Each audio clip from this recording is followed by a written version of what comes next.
Welcome to the Enterprising Cycle Chapter 1, and this is the wrap-up for that chapter.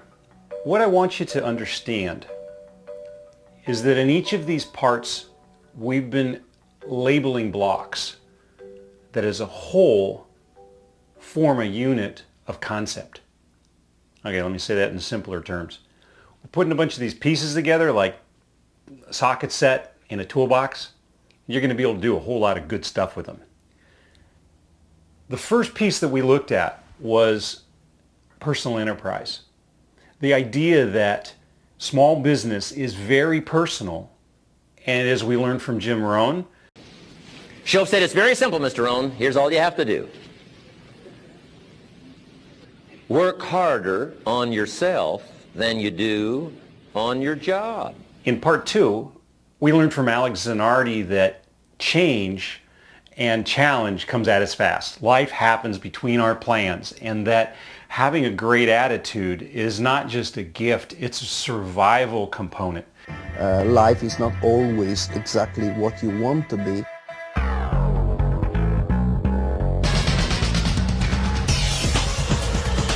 Das sicherlich auch für ihn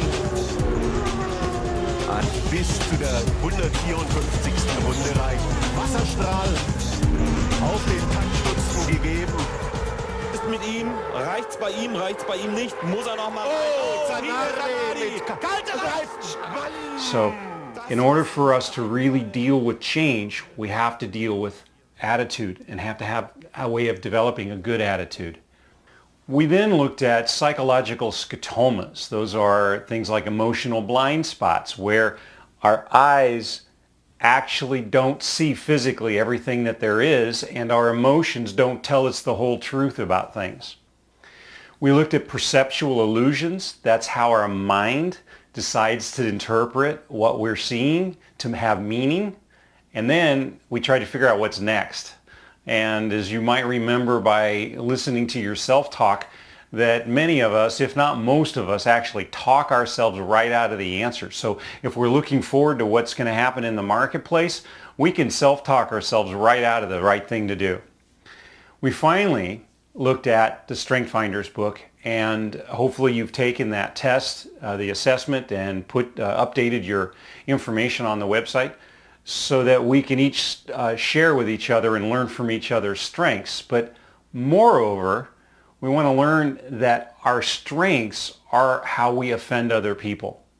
And that if we don't learn to master our strengths and throttle back on them when we're around other people, we'll never be part of a team. And that's the core of surviving, is building a very strong team in your enterprise. So if we don't learn to master our strengths, someone else will. Others will learn how to manipulate us based on our passion, based on our strengths. And so we need to be aware of them and our blind spots, but also on how others can influence us. The core of what I'd like you to learn from Chapter 1 is that we shouldn't trust everything that our boss believes in. We can't just take it for granted that everything he believes and thinks is right. And that we should become open-minded to learn what the truth really is, because as we learned from an ancient text, that the truth will set us free. And that leads us into a segue for Chapter 2. You see, what we're going to learn in Chapter 2 is that our minds were actually created for change. Brain plasticity and personal transformation are all what Chapter 2 is all about. It's going to give you the actual how to change your mind, literally grow dendrites and believe new things by learning an emotional vocabulary, by being able to identify what you're really feeling and connect it to patterns like affirmations that will lead you into believing entirely different things, like your self-worth and the possibility for you to succeed, so that you don't fall victim to what we're learning in Chapter 1.